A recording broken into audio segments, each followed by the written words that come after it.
hour, we look at the Israel-Hamas war.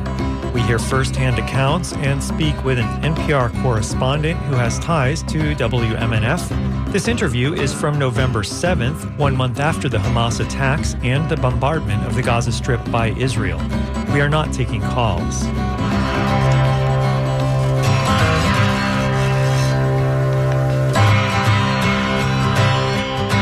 Welcome to Tuesday Cafe. I'm Sean Canan, and we are broadcasting from the studios of WMNF in Tampa. In this hour, we're going to be talking about the Israel-Hamas war, and I want to read you just a couple sentences of the latest news that comes from the AP. Israeli Prime Minister Benjamin Netanyahu says Israel will have overall security responsibility in Gaza for an indefinite period after its war with Hamas.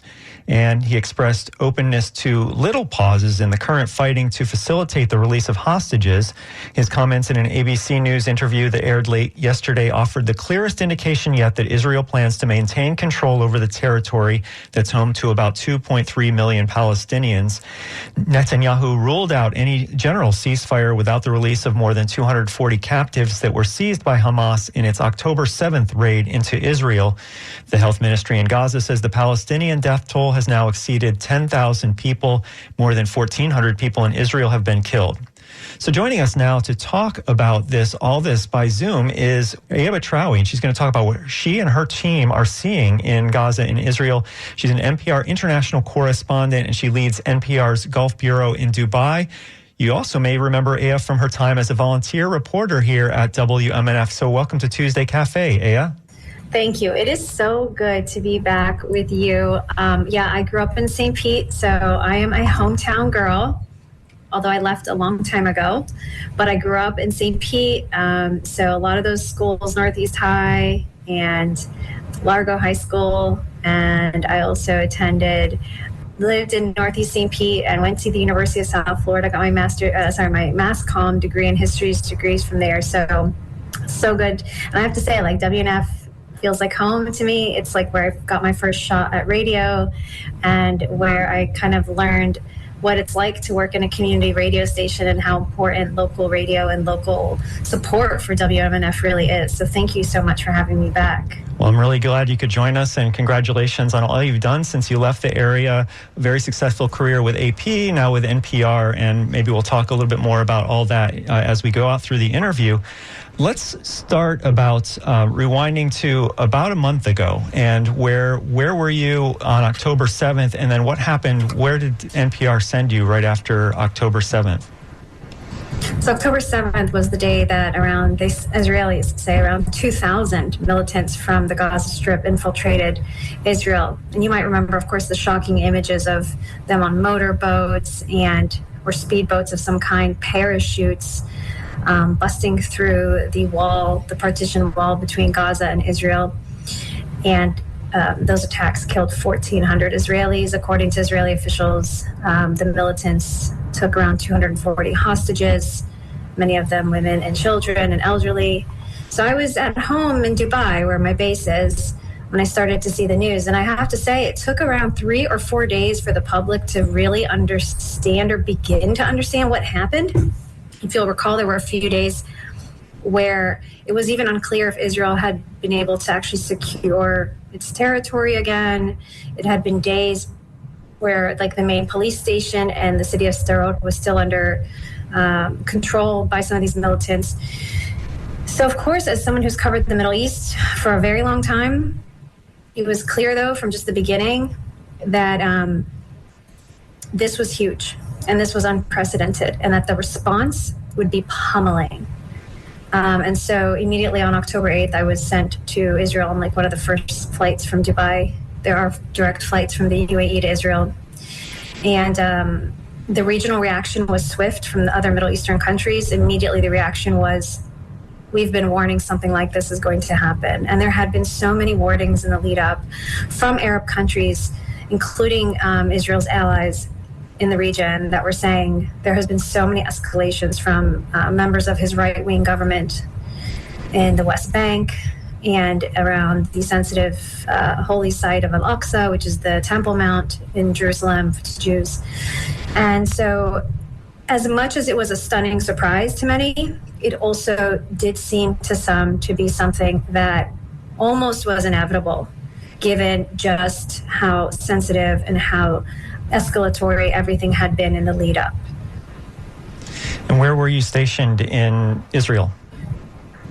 I spent the first few days in Tel Aviv, talking to people there, making phone calls to people in Gaza as well from there, just getting a sense of the grief and the shock and the pain that everybody was feeling. I also attended a press conference by the relatives of Israeli-American hostages who were taken. And I met a girl there named Ayana Nate. Her mother, Ariana Nate, was taken. We have a clip from her if you want to play it. Believe us, we know people from Gaza. We used to know them before the fence went up, before we got out of there. We understand the complexity of the situation where innocent people of both sides, of course, are living. But then again, in this war, something has changed. We do not look at them the same way. I'm sorry to say, it's much harder for me now to see the complexity. Thousands and thousands of Hamas terrorists are active terrorists, trained, armed in the Gaza Strip. Everybody in the Gaza Strip has a family member who's in it. And now how can we tell apart? How can we decide who is innocent and who's a terrorist? Now we have to fight for our lives. We are going to save Israel. We are going to win. And that was the daughter of an Israeli hostage saying that Israel is going to fight for their lives, that our guest, Aya Batrawy, spoke to when she was in Tel Aviv just after the October 7th attacks. Yeah, I mean, her mother was a nurse. She's an American Israeli nurse. And here's the thing that she was saying to me. She grew up in one of these kibbutz that are in the south, very leftist kibbutz, she said, very left-leaning. And she said that she grew up actually knowing people in Gaza before there had been this massive withdrawal from Gaza by Israeli settlers, and they took down the settlements there in Israeli building blocks, and then they partitioned and sort of just like closed off Gaza from the rest of Israel. So this was a totally different era. Like, people might not even remember that this was the case, that they actually used to live together in the same area, and maybe it wasn't, like that neighborly, but they used to share the same coastline and the same beach. And she's saying, like, and I think what was so interesting about her quote is kind of how she says, like, I just don't see them the same anymore, and I don't think I can differentiate between civilians and Hamas. And I think that's a very interesting thing to say, because what we're also seeing in Gaza are staggering numbers that we have never seen before in these conflicts. And I've talked to so many people who've worked for so long on Gaza, doctors, aid workers, UN representatives who've been in and out of Gaza for years, and they've never seen what we're seeing. In just 1 month, there have been over 10,300 deaths, according to the Palestinian health officials there. There have been over 4,300 children killed. The latest figures today, and those numbers are rising every day, the latest figures are 26,000 wounded in the Gaza Strip, and 1,300 children missing under the rubble still. 1,000 unidentified bodies, mass graves. The situation is so bad that they haven't had time to identify the people they're burying. And it's so dire that I've been hearing from doctors and people in the northern part of Gaza that they aren't even able to reach the wounded. And so they're digging with their bare hands. You've probably seen these on social media, on videos on social media, people digging with their bare hands, unable to reach to these people. So there are people who are trapped under the rubble that are alive, and they cannot be saved. Bread lines have been bombed. Hospitals have been bombed. Schools, UN shelters have been bombed. Over 200,000 homes, according to the Palestinians, have been destroyed. Universities have been bombed. You have ambulances have been bombed. We just had a convoy of ambulances on Friday out front of the biggest hospital in Gaza, Al-Shifa Hospital, bombed. The Palestinian Red Crescent says their ambulance was carrying a 35-year-old woman who was critically injured south to the Rafah crossing so she could get treatment in Egypt. And they said that their ambulance was attacked by an Israeli missile. And that attack killed 15 people outside of the hospital and wounded 60 others. It was a horrific scene of just carnage. Israel says it was attacking an ambulance, and they claim that the ambulance was carrying a Hamas person. But the Palestinian Red Crescent gave the name and the age of the woman in that ambulance. So it's really unclear, when these claims are made, how Israel is deciding what to strike. But one thing that's very clear, I think, to many people is that the scale of this is unimaginable. These are the words I hear from people. We have more quotes if you want to play. If you want to play, for example, what I was told by Dr. Natalie Thurtle. She used to run Doctors Without Borders program for the Palestinian territories until 2021. I reached her recently, and if you want, you can play what she says.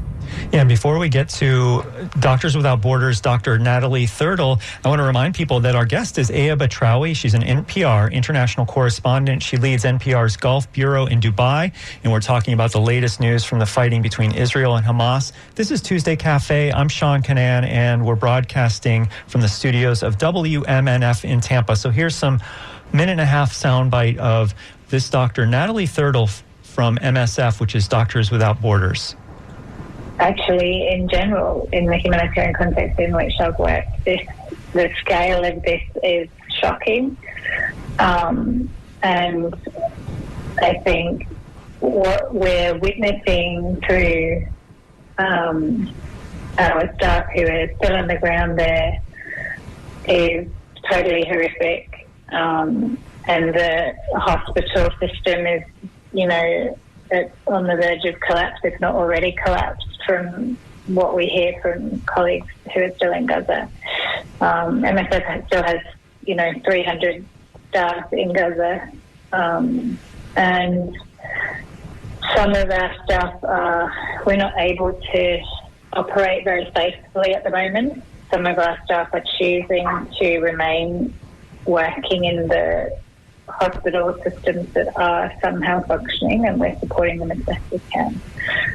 But with the lack of fuel, the lack of water, it's extremely difficult to provide any sort of medical care, let alone the quality of care that people deserve. And there's one of my former colleagues shared a video of him operating on the floor in Shifa Hospital because there's no space, there's no equipment. That's Natalie Thurtle, who is a Doctors Without Borders doctor and telling about the dire situation in the Gaza Strip. And our guest is Aya Batrawy, an NPR international correspondent.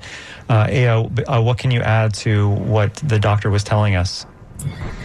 So again, as you heard her say, she's never seen anything of the scale, and I need to just keep emphasizing that because everyone I've spoken to who works in Gaza or who lives in Gaza continues to tell me this. And Gaza has been through a lot.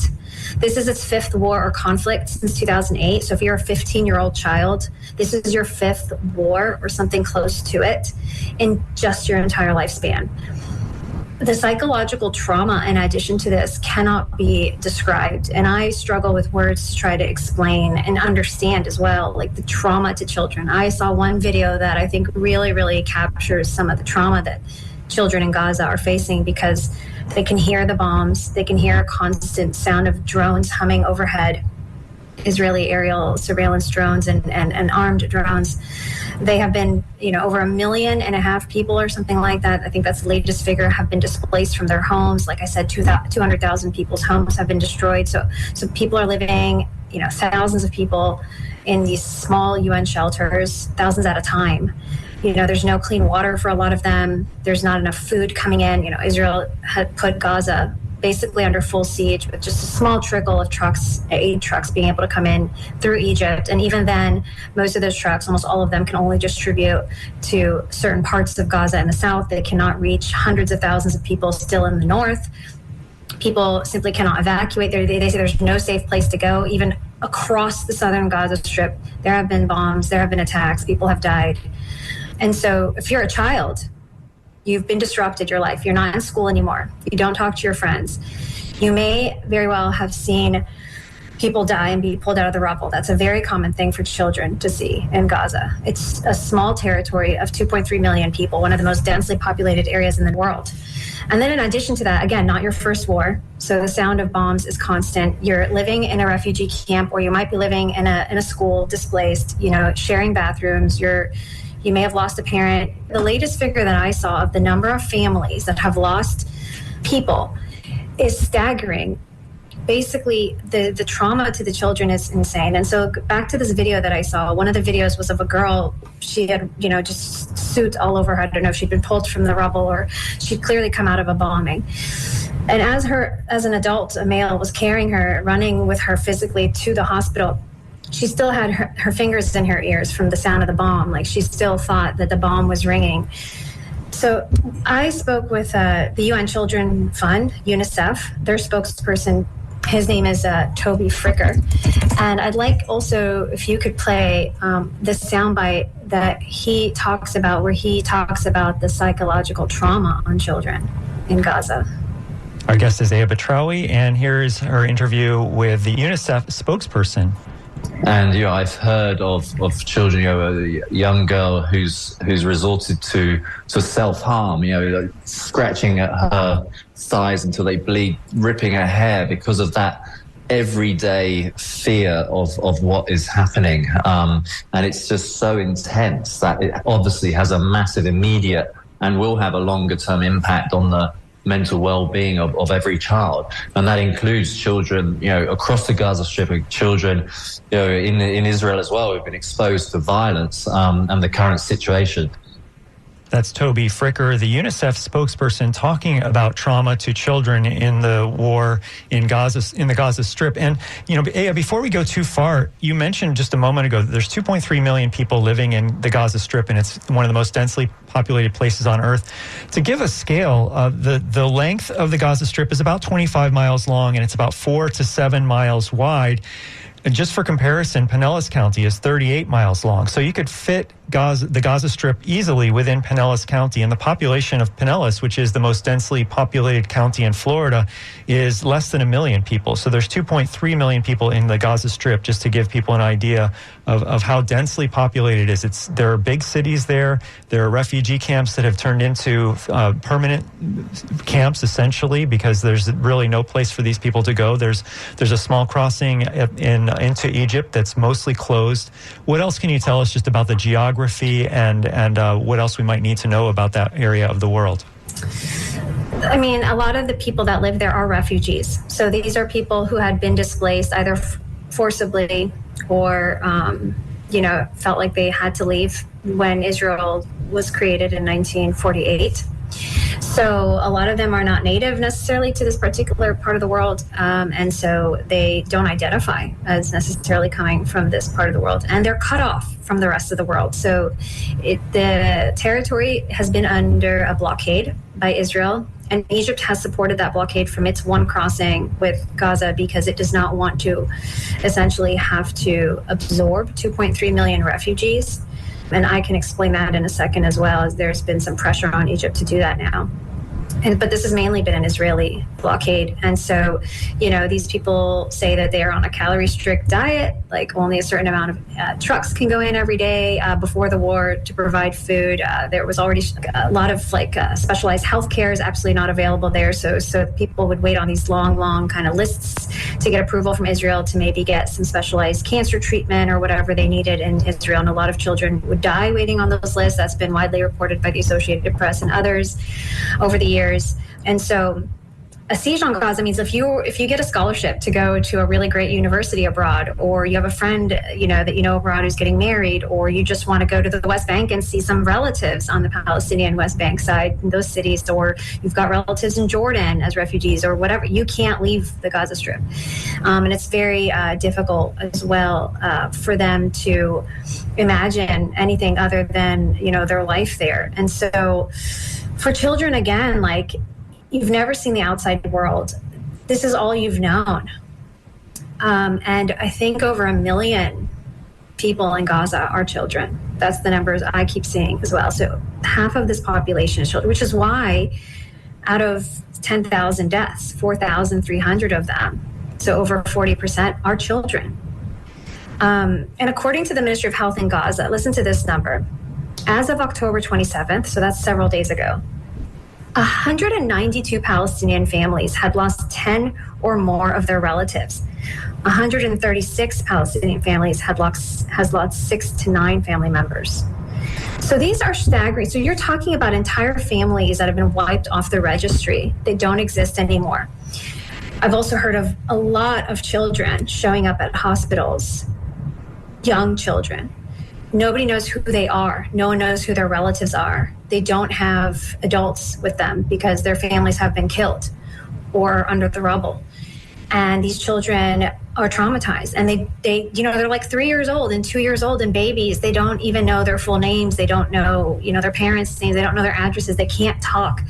And again, because of the displacement of families, it's very hard for families to check and ask hospitals, and hospitals are so overwhelmed. They're at beyond capacity. Hospitals are beyond their capacity. I just got off the phone before I got on this interview with the chief surgeon for the International Committee of the Red Cross. He's one of a small group of people, about like 8 of them, I think, who went in around 2 weeks ago. And he was telling me some of the cases he's seeing in South Gaza, which is supposed to be the safe zone, the area that people have been told to evacuate to. And he was just talking about the kinds of injuries he's seeing to children and to people. And he was talking about this one guy that he was just about to go operate on. He had to hang up with me because this guy's sitting on the operating table. He'd lost 11 members of his family. No one knows, none of his family members are around. No one is alive. There was like one guy in America who might be related to him that was like calling on the phone to ask. He's got severe burns on 40% of his body, shrapnel throughout his body. I mean, these are the kinds of cases doctors are seeing every day. And I think, if you're sitting in Tampa, you're sitting in St. Pete, you're sort of like, how does this impact me? What does this have to do with me? And I think, like, if you want, Sean, we can take a step back also and sort of talk about the U.S. position in all of this. Yeah, we'll certainly talk about that. I want to remind people that we're talking with Aya Batrawy, an NPR international correspondent. She leads NPR's Gulf Bureau in Dubai, and we're talking about the latest news in the fighting between Israel and Hamas. You're listening to Tuesday Cafe. I'm Sean Canan, and we're broadcasting from the studios of WMNF in Tampa. And you mentioned a moment ago about why all these residents of Gaza, these 2.3 million people, can't just exit and just live in Egypt, for example. And there's a quote that I read in the Times of Israel. There was a far-right minister who has said that the population of Gaza should go to Ireland or go to the deserts, which presumably he means perhaps the Sinai Desert, which is part of Egypt. And you mentioned a moment ago that there are issues, there are problems, concerns with having the residents of Gaza go elsewhere. How would you respond to those things? Yeah, there was a cabinet minister on Sunday who said that.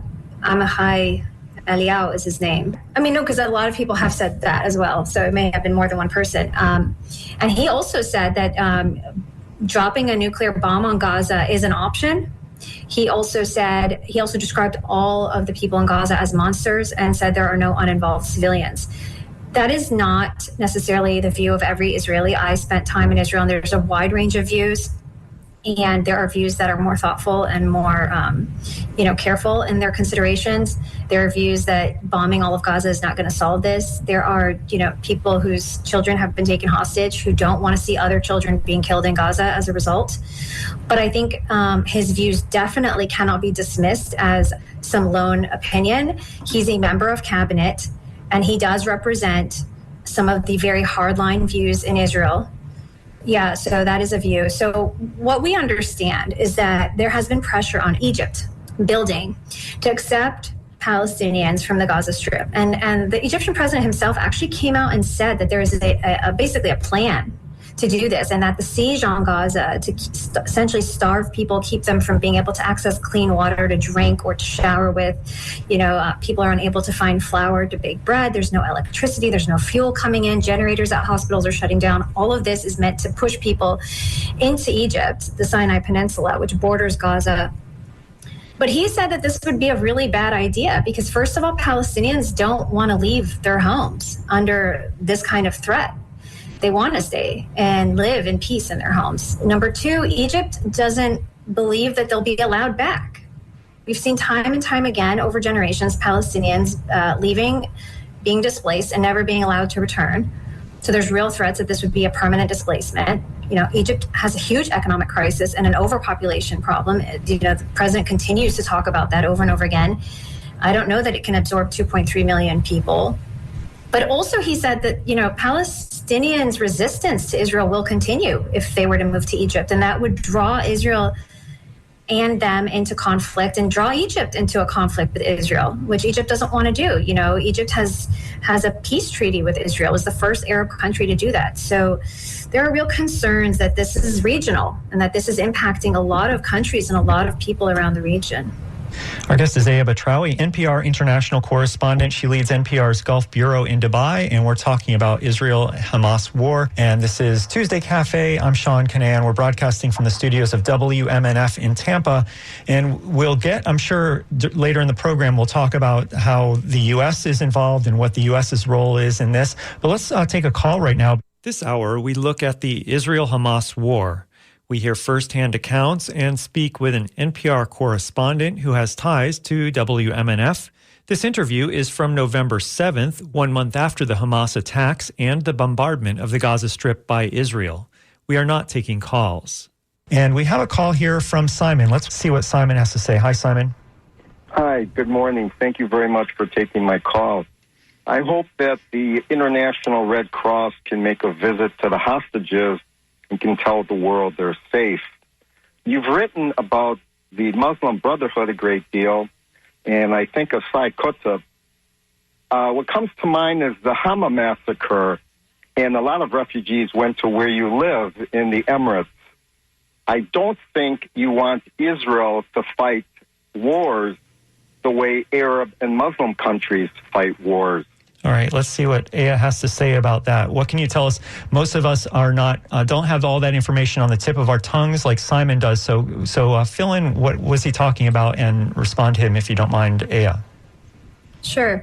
So on the issue of the Muslim Brotherhood, yes, Hamas is an offshoot of the Muslim Brotherhood from the 1970s, but it is not a direct arm of the Muslim Brotherhood, and it has gone into multiple tried to have multiple agreements and with Fatah, the rival authority in the West Bank. And the U.S. actually asked Qatar in the 1990s to open a Hamas office in Doha because the U.S. did not want to have to deal directly with Hamas. One thing I think that's worth noting is that for years and years and years, Qatar was able to send over $1 billion to the Gaza Strip to pay for the part of the public salaries of teachers and doctors and others through an agreement with Israel. And that money went to Hamas, and Hamas was able to distribute that money. And how Hamas, which governs the Gaza Strip, was able to do that was because Israel agreed. So people who support this policy in Israel say it was important because it helped keep Hamas kind of keeping the status quo in place, and it sort of allowed the Gaza Strip not to completely collapse. But detractors and critics say that this was actually a bigger political move, and it was meant to undermine the Palestinian Authority in the West Bank, because then you could say that you don't have a Palestinian partner to deal with, and then you could avoid having to really negotiate a real peace process that leads to two states. And that is the words of Israelis. I'm speaking about what I've heard from Israelis and what, Israelis who are opposed to Benjamin Netanyahu's policies say. And there are real divisions in Israel. There were real divisions in Israel leading up to this conflict. You saw tens of thousands of people taking to the streets almost every day, opposing Netanyahu's judicial reforms. You're seeing now a coalition government, but it's unclear, how much cooperation, how much agreement exists within that government and within those officials. We've seen the U.S. come in now and urge for humanitarian pauses in the conflict. The U.S. is Israel's top supporter. It has sent bombs. It has sent military advisors to this conflict to help Israel. It has sent, missile defense systems. it has declared unequivocally Israel has a right to defend itself. We heard from a national security advisor, John Kirby, recently saying that there are no red lines for Israel. But we've also heard them recently start saying that there should be humanitarian pauses, and Israel remaining defiant and saying that Hamas has to be crushed. So the goal of this operation is to essentially make sure that Hamas can never operate again in Gaza. But, you know, I don't think it's clear to me as a journalist and to many others exactly how that's going to be achieved with the current campaign. And one thing I know is that talking to Palestinians in the Gaza Strip over the years, when I would ask them how they feel about surviving past conflicts, I would never hear revenge. I would never hear someone say, we want, you know, to take out revenge on Israel. They would always talk about, we want to go back to school. I want to get my education. I want to, you know, get better so I can walk again. Like, it was really simple asks from life. But I will say that this level of destruction, which again, everyone I've spoken to has said is bigger than they've ever seen. I don't know what kind of generation it's leaving behind, and I don't know what kind of trauma it's creating, and whether, you know, it could be leaving behind an even fiercer kind of rejection and resistance to peace. Our guest is Aya Batrawy, an international correspondent for NPR, and she leads NPR's Gulf Bureau in Dubai. We're talking about the latest news in the Israel-Hamas war. You're listening to Tuesday Cafe. I'm Sean Canan, and we are broadcasting from the studios of WMNF in Tampa. We were just talking about the U.S. role and the U.S. response. Let's hear a little bit. Here's a short clip from Antony Blinken, the U.S. Secretary of State. He was in Israel just the other day, so here's what he maybe sees for what can be achieved in after the war. Even as we work toward progress on each of these urgent needs, we're focused on setting the conditions for a durable and sustainable peace and security. The United States continues to believe that the best viable path, indeed the only path, is through a two-state solution. That's the only guarantor of a secure Jewish and democratic Israel, the only guarantor of Palestinians realizing their legitimate right to live in a state of their own, enjoying equal measures of security, freedom, opportunity, and dignity. The only way to end a cycle of violence once and for all. And it's precisely now, in the darkest moments, that we have to fight hardest to preserve a path of stability, of security, of opportunity, of integration, of prosperity, and of peace.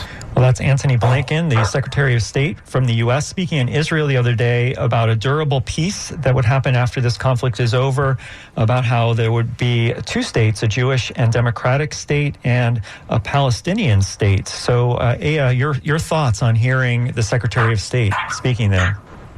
I heard what he was saying, and I didn't know what was happening in Gaza. I would say that sounds incredibly hopeful, but also, I just don't see how his words right now and those aspirations align with what we're seeing on the ground. But one thing he did say that I think was telling was he said we have to fight to preserve the path to freedom, prosperity, and peace. I think he said that. I've heard that a bit too in Israel, that you have to fight for peace, and it's kind of an oxymoron if you think about it, that you have to fight a war to get to peace, that you have to bomb to reach peace. You know, one of the people that I met when I was in Israel was a former IDF soldier, a former soldier from the Israeli military, who actually had he served in the West Bank, and he was part of the occupation there. And he's from a very right-wing family, and he has come to realize over time that he doesn't believe that what he did was right. And he's part of a group called Breaking the Silence. Again, I think it's important to explain that there are a wide range of views in Israel. And, you know, he also finds it really interesting and he also questions kind of this idea that you can fight your way to peace, that war is the answer to peace. We didn't even talk about the West Bank, by the way, this whole time. That's a whole other thing. But if we can focus on Gaza, that's a fine too, because there's so much happening in Gaza, and I think the scale of it is so hard to put in words. But, you know, if you don't mind playing, I have a clip from a girl named Tasneem Ahad. She's in Gaza City. I just want to set up her clip and explain kind of what you're about to hear. She's a medical student in Gaza, and I've been in touch with her since the beginning of the war. She's been sending me voice notes because communications there have been cut, phone lines are bad. So she's in Gaza City. This is a city that Israeli troops now say they've encircled, and they're calling on everybody in the city, the biggest city in Gaza, to evacuate. Her house got bombed in the beginning of the war. Then another house she went to got bombed again. And so now she's in some school that's being used as a shelter by her and a few other families. She's lost everything. Like over time, over the past month, I've heard her tell me about the friends that she's lost. I've heard her tell me about the university of hers that got bombed. She goes everywhere with her lab coat, her medical white coat. She will not leave it. And she tells me I sleep with it. And I asked her, why do you sleep with your medical coat? She's like, because it's my dream. And if I die, I want to die with my dream in my hands.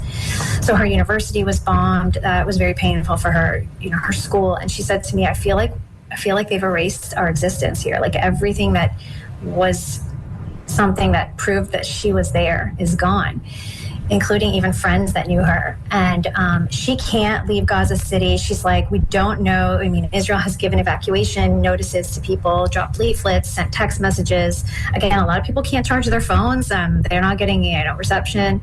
She says that she doesn't know when these corridors for safe exit are even being announced. She tells me that, she's asking me when these times are. And I'm in Dubai. And she's also saying that, the situation is so dire that they've had to rummage through the rubble of their home and pull out, flour that's mixed with dirt to try to eat that. That's how bad the situation is. And I just want to warn listeners, there is some, gunfire, I think missile tank fire. She says this is missile fire from a plane. An Israeli plane or something, Israeli warplane. But yeah, this is a voice note she sent me yesterday from Gaza City. And her name again? Tasneem Ahad. And she's a medical student in Gaza City. Here's her voice.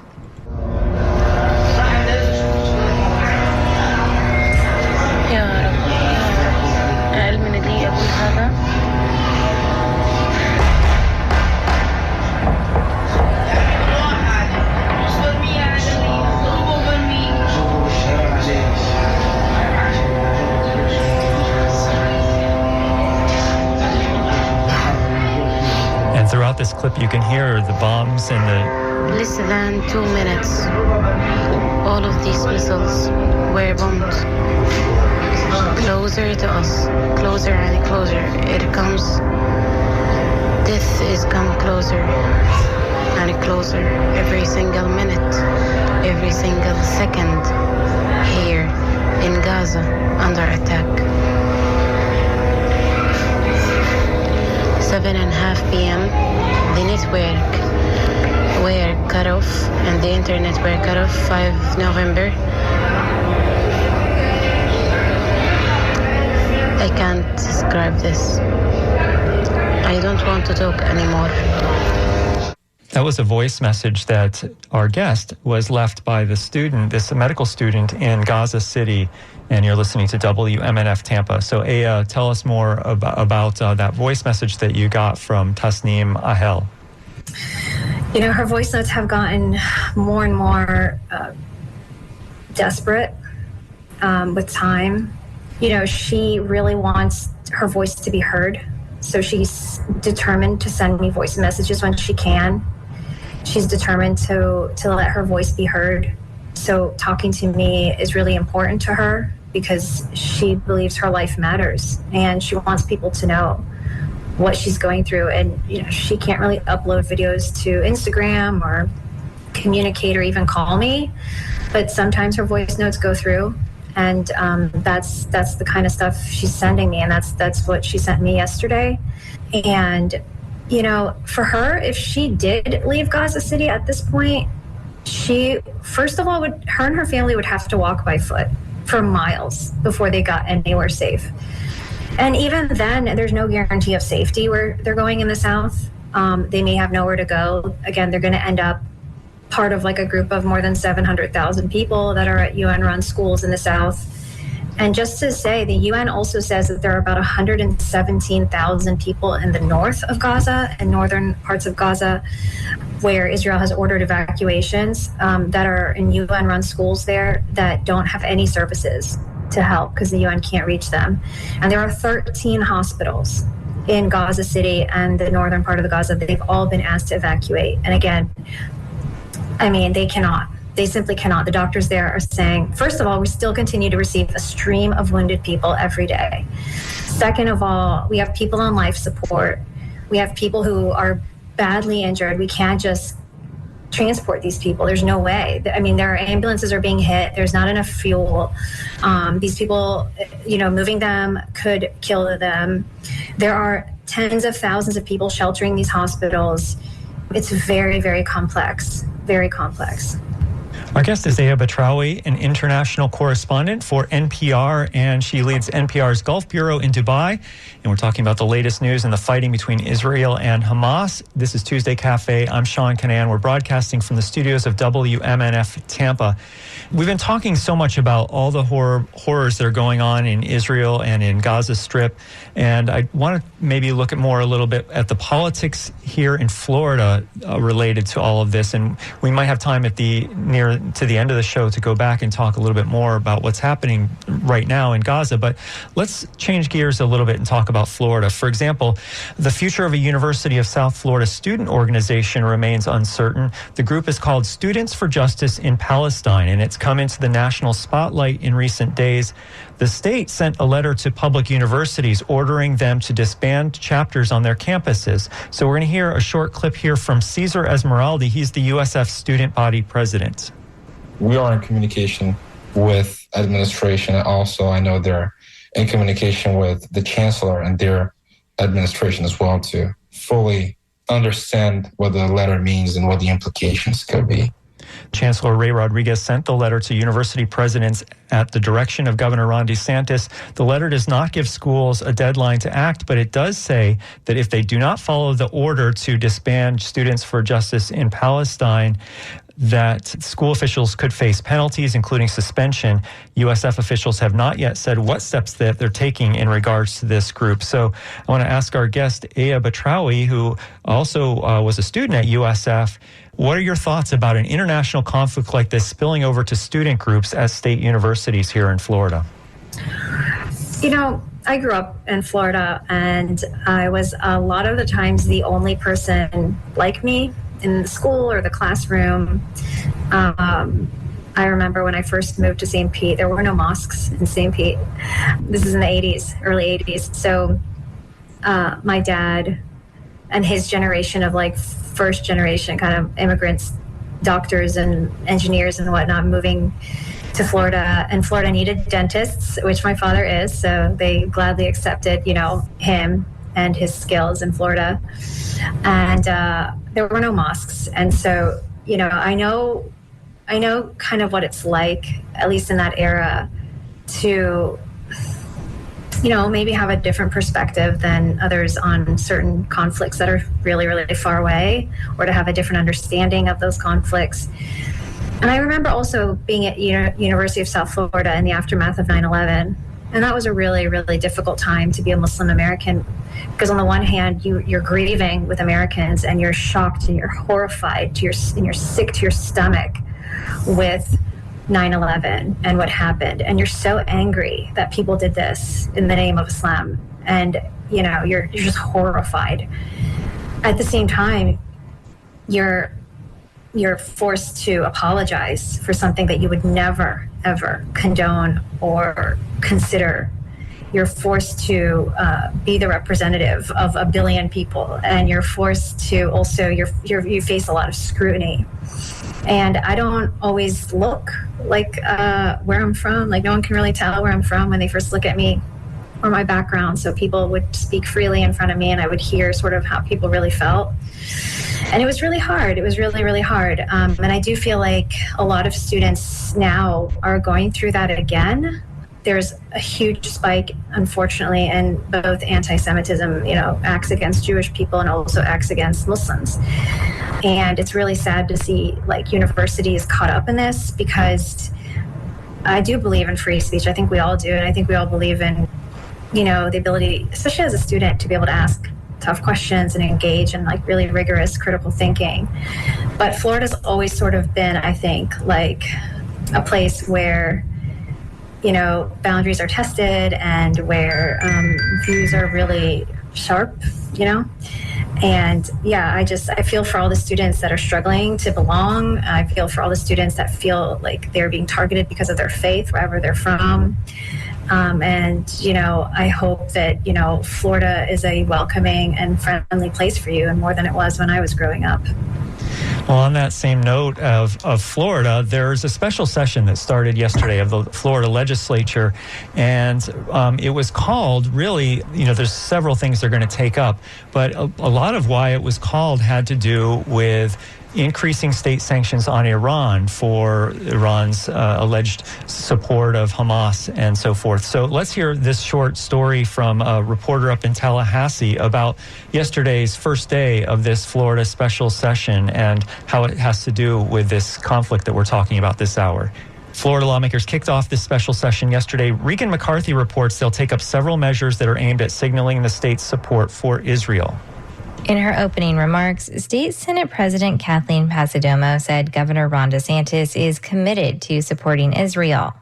And she said DeSantis wants to ensure Florida has tough sanctions against any regime that, quote, supports terrorism. His continuous leadership makes it clear that Florida will not tolerate anti-Semitism or hatred of any kind. Florida lawmakers are slated to take up 3 bills relating to the Israel-Hamas war. One would expand restrictions on state investment in businesses with ties to Iran. Lawmakers will also consider a bill to ramp up security at Jewish day schools and temples, and they're expected to pass a resolution in support of Israel. I'm Regan McCarthy. Well, thanks for that report out of Tallahassee from Regan McCarthy. And I want to ask my guest, Aya Batrawy, about that, about how the Florida legislature is dealing with this faraway situation that really hits home, I think, emotionally for all of us. But it seems like it might not be really a state issue to deal with some of these things. Any thoughts about that, Aya? The U.S. Is involved in the Middle East, deeply involved in the Middle East, and it's been like that for decades. And it's not a neutral bystander. It's deeply involved. And it has tried and failed over the years to be an arbiter or a mediator between the Palestinians and the Israelis. And we're seeing now exactly what that looks like. All those years of, saying one thing and, policies showing another. And, it does have an impact on the U.S. and what happens in the U.S. You've seen hate crimes spike in the U.S. again against Jewish communities and Muslim communities. You're seeing it not just on college campuses, but even among people. There was a young Muslim boy who was stabbed to death in America, a 6-year-old, I believe. I think everyone's heard this story, and they're looking into whether that was actually a hate crime, and they believe it was related to the Israeli conflict in Gaza right now.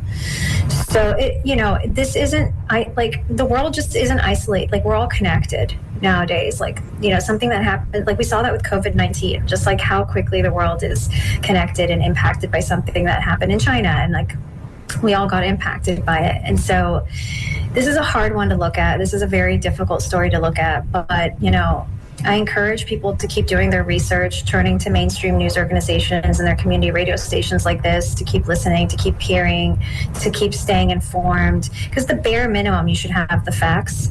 At the bare minimum, you should have the facts. And we're lucky enough that we have access to so much information. Our guest is Aya Batrawy, NPR correspondent, international correspondent, and she leads NPR's Gulf Bureau in Dubai. We're talking about the latest news in the fighting between Israel and Hamas. This is Tuesday Cafe. I'm Sean Canan. We're broadcasting from the studios of WMNF in Tampa. This hour, we look at the Israel-Hamas war. We hear firsthand accounts and speak with an NPR correspondent who has ties to WMNF. This interview is from November 7th, 1 month after the Hamas attacks and the bombardment of the Gaza Strip by Israel. We are not taking calls. Let me see what Twinkle has to say. She says, thank your guest. What an incredible show. It's heartbreaking, but so wonderful to have her perspective. So thank you for that note, Twinkle. We appreciate that you're listening in and that you appreciate our guests. Let me ask you what we know about, you were mentioning the media coverage, and there's been a lot. To me, it seems like there's so much on the ground reporting. We're hearing from people, whether it's because they're sending us information from Gaza, from their firsthand testimonials. It's not just reporters that we're hearing from, but we also are hearing from CNN's Fareed Zakaria, who says, as a condition to enter Gaza under IDF air support, that's the Israeli military, outlets have to submit all materials and footage to the Israeli military for review prior to publication, and CNN agreed to those terms. So during your reporting, you weren't embedded with the IDF when they were in Gaza, but what kind of censorship on any side have you had to face in this conflict? Yeah, luckily I work for a news organization that is really, really wonderful. And so I've had so much support to just keep telling the facts and telling the story. We have an incredible producer in Gaza named Enes Baba, who's on the ground risking his life every day to tell the story, to get us material, to get us sound, to tell us what's happening. We have, support staff in Egypt and in as far as London, even just keeping their eyes on this, Palestinian support staff in Jerusalem, and so many people on the ground as well, like being flown into Tel Aviv and stuff. So, I didn't face any censorship or anything like that.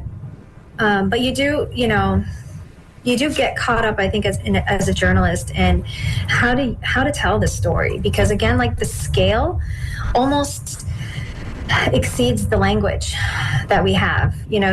How many times can someone tell you the word catastrophe or unimaginable or horrific for it to make sense? I mean, the numbers, 10,300 people, 4,000 plus children.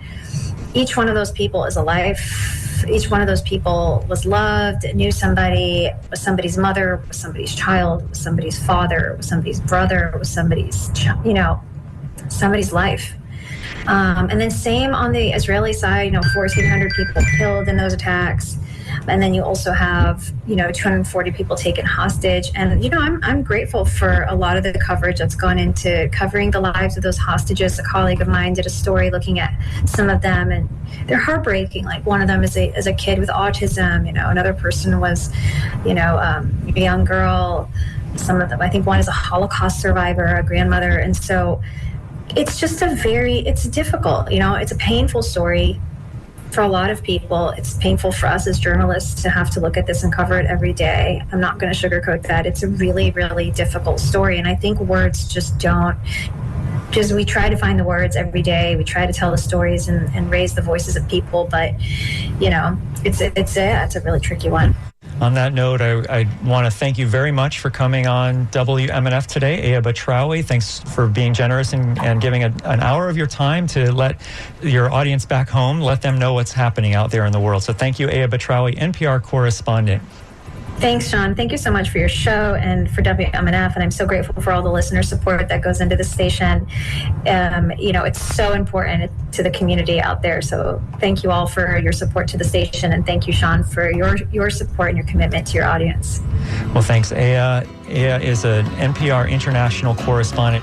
You can watch video of this Tuesday Cafe interview on WMNF.org.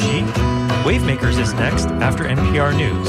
This is WMNF Tampa.